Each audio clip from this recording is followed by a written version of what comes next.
What's going on, YouTube? It's Big Brother 749 coming back at you with another video. Well, we're in the summer of 2025, another crazy summer. And just a few weeks ago, on June 12th, something truly worrying just happened. There was a video that was posted of Senator Alex Padilla being tackled and handcuffed for just trying to ask questions at a public meeting. And this wasn't just a small political fight. It was a clear warning that speaking up is becoming more risky now. And it seems like just even asking fair questions can now get you shut down with force. And because of that, we need to ask ourselves right now if our freedom to talk and to debate is quickly disappearing and what we'll lose if we stay quiet this year. And the thing is that around the same time that incident with Padilla happened, I was watching Obama on TV talking about us being dangerously close to normalizing autocratic behavior. And of course, he's not wrong because we see it every single day. The constant attacks on our institutions, the blatant disregard for facts, and the way some politicians just outright deny election results that don't go their way is crazy.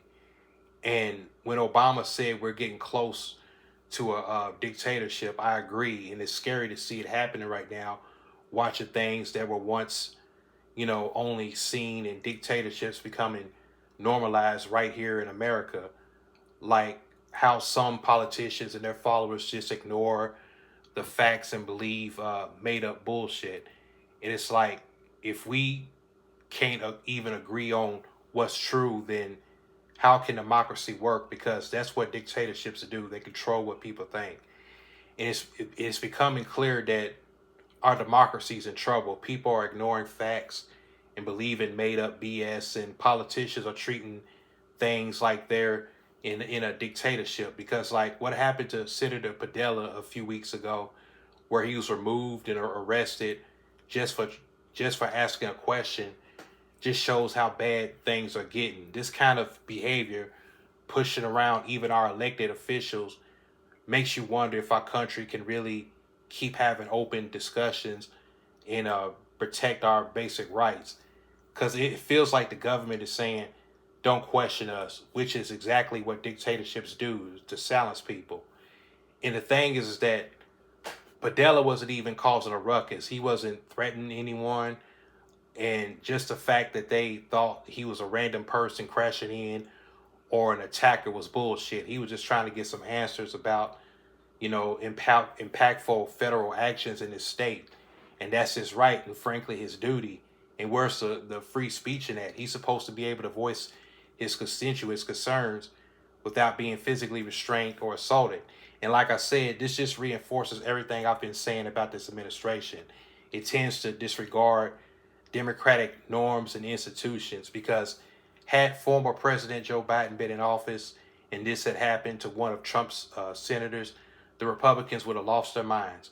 And I know folks who are vindictive about this, and they're like, hey, you know what, this shit can come back. When the Democrats get the House back and the Senate back and they're in power, they can fucking arrest the same thing, the Republicans. But see, that's not really the path to democracy. That's a path of a never-ending cycle of vengeance. We want to be the bigger party, because it makes you wonder, like, if a senator could be treated this way for speaking up, what does that mean for ordinary citizens? And this ain't just about partisan politics. It feels like they're crossing a red line that pushes us closer to dictatorship. We're seeing unusual actions against dissent. And I mean, we're only a few months into this administration. Like, it's July now, so it's been about 6 months, into this administration. The way things are going, it's fucking everybody up. It's crazy. They're arresting judges and they're arresting U.S. senators. But let me tell you, what happened to Senator Padilla? We shouldn't be like, oh shit, now we can't even speak up. No, we should be like, good for him, because that's exactly what we need. When you got a sitting senator, someone who's inside the system, willing to put his own neck out there, willing to risk arrest for a cause he believes in, that shouldn't discourage us. It should actually do the opposite, because it reminds me that our voices our protesters, and our ability to speak up. That's the absolute core of our democracy. It ain't just some abstract right. It's how we hold power accountable. Because if elected officials like Padilla feel that strongly enough about an issue to engage in what they call civil disobedience, to join citizens on the front lines and face the consequences, then that should tell every single one of us that our participation is necessary. It's a clear message that the issues are serious and we can't afford to be silent, because if anything, Padilla's actions showed us that speaking up and demonstrating, even protesting in ways that might lead to arrest, when done, for a just cause, ain't just for black activists. It's an important part on how we make our democracy work. It's about conscience. So, no, his arrest shouldn't be a reason to shut us up. It should be a reason for us to speak even louder. But there's a way to do it. Like, I was talking to two of my buddies the other day. One of them, a black dude, went on Cory Booker's Facebook page, I believe, and posted a comment saying, "I never let Trump influence me." And my Middle Eastern friend thought that was a pretty bold statement. He got scared and worried. He told him, "Man, if politicians, Secret Service or FBI see a message like that, they're going to red flag you. They're going to be asking, who's that guy? Is this guy crazy? Who's that crazy guy?" But he was like, "Look, man, I don't care about any administration. I'm not scared of anything that's going to come across. I'm just speaking my mind." And I do give my Middle Eastern friend fear, because our other friend, he's autistic and he has a mental disorder, and he does have a temper problem. He's not rational. He gets emotional sometimes. And people do worry about that kind of scrutiny, especially with Trump, a political figure who's known for being thin-skinned. And I jumped in the conversation and said, "Hey, honestly, that statement ain't even offensive at all. It's quite the opposite, really. It ain't like hate speech or a personal attack. He just stating his political experience and how he got through a very turbulent time, because when he said he never let Trump influence him, it's like saying, I kept my head, I keep my principles, I kept my principles, and I didn't get caught up in all that shit, all that bullshit and chaos. I didn't get pulled into that particular event." And that's a good thing. That's something to nod along with, not something to get offended by. And then my Middle Eastern friend response was like, "Well, I mean, he didn't say nothing wrong. He can speak his mind. I just don't want him to get arrested. I don't care what he says. I'm just worried about the FBI and Secret Service." And I said, "Yeah, I hear you. I understand that worry. But if that's all he said, just speaking his mind, it's okay. He wasn't causing any tension." And he was scared because Trump and his supporters often don't like it when people speak up against him, and he feared potential repercussions.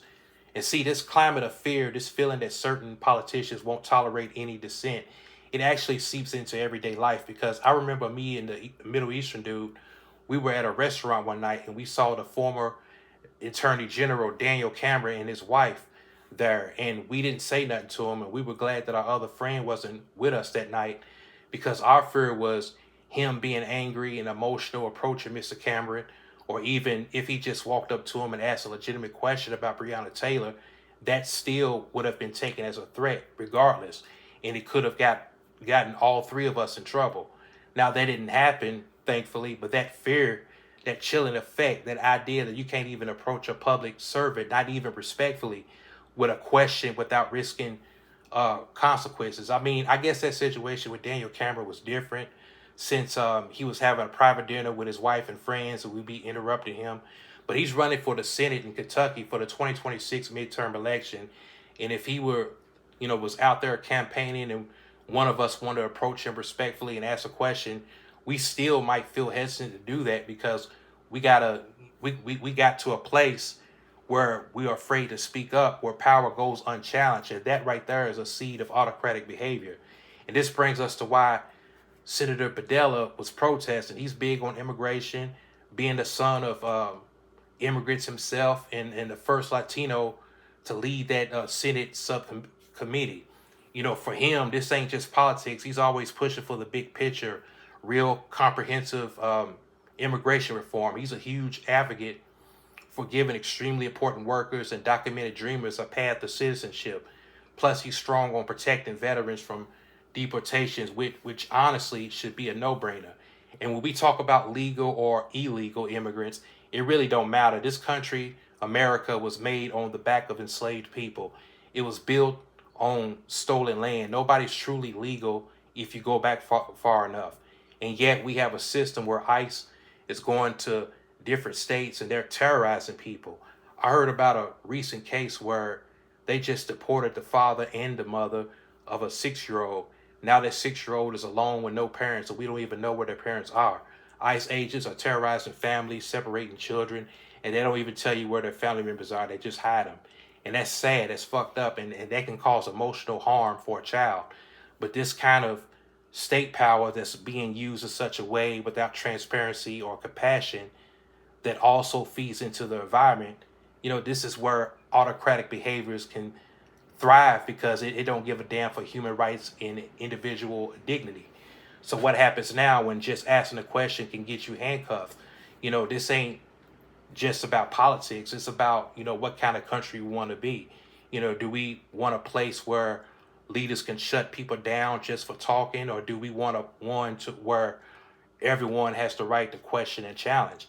The choices we make now would show who we are for a long time, and we can't just sit back and let this shit happen. We got to push back against these strong arm tactics with bravery and keep believing that when we speak, we can actually make a difference. But, that's all I want to say, folks. This is Big Brother 749 signing out. I'm out. Peace.